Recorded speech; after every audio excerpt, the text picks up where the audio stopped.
$1,500. So you're talking about exceeding a price that goes all the way back into 2014. So this is an article that is really worth reading. Silver, however, in its trading range, the maximum minimum price for these years, you can see that silver, yes, for the last year we've been getting higher lows, but we've been getting lower highs. So it hasn't truly broken out into its bull market, but it could be that it's just about to do that because silver typically lags gold at the beginnings of any precious metals bull market. And this is a comparison of there's 5 of the previous bull market upswings. So you've got one from the 70s, 80s, and 90s, and then the two halves of this gold bull market that we have seen. And typically you'll see silver lag for a little while and then it takes off. It lags and then it catches up. It lags and then it catches up. And so these are the gains, gold, silver. Gold, silver, this one wasn't very good. But in most cases, silver far outshines gold. And he wrote an article last month that I think you should read in combination with these articles. They complement each other very well. And that is about the gold-silver ratio, that it's started a reversal.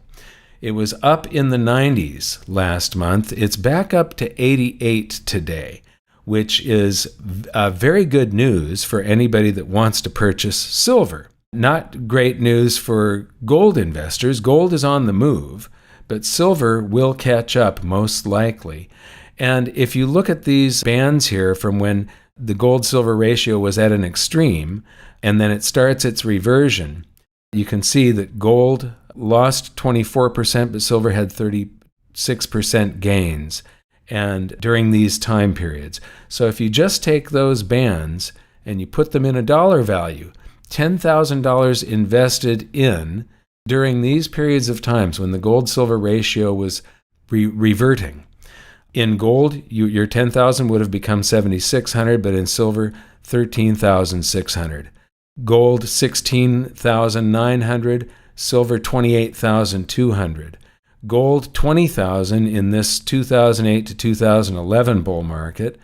Silver, 50,700.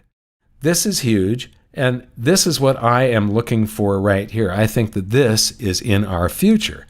And then you've got 2016, gold 10,900, silver 13,600. So this gold-silver ratio reversion is something strong. I'm going to come back to this toward the end of the video and touch on it. But take a read of Jeff's article from last month. It's also a very good article. Now I'm going to move on to the story that I want to tell you. This is gold, and this is the S&P 500. The red line is gold, and the blue line is the S&P 500 from the year 2000. I've lined these up on the day that the S&P peaked. So this was the year 2000 peak for the stock market. Actually, it looks like I missed by a day or two. So actually, this line here would be just a little bit lower if I had lined that up properly. So I've given the S&P 500 a very slight advantage here.